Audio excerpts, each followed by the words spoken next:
To enable and use Quickball on POCO M8 5G, first of all we'll need to open settings on our device. Next step is to scroll all the way down and here look for additional settings.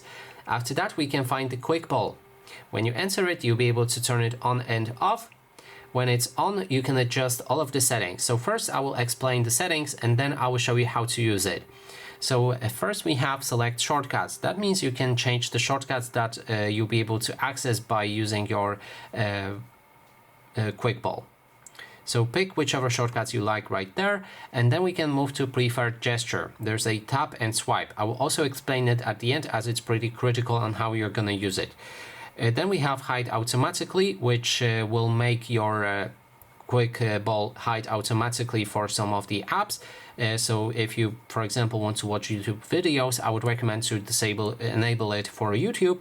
That way you won't see this in the YouTube when you have that app opened. Then there is move aside when full screen. When you enter a full screen in any time, then this will also hide. Stick to the edge after 3 seconds of inactivity. When you enable it, then this dot will just hide, and if it's enabled, then if it's disabled, then it will always be visible. The last one is wake up areas. You can change it between custom or default. With custom, you can adjust how easy it will be to open it.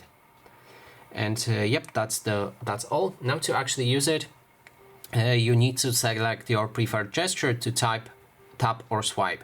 So if you decide on swipe, you can just swipe onto that ball, and then you should be able to perform a specific gesture like locking a screen that I just did. Or if you go for the tap option, just tap on it and that way choose it manually by just tapping on a specific shortcut. And that is basically everything. Thanks so much for watching, and if you like this video, please consider subscribing.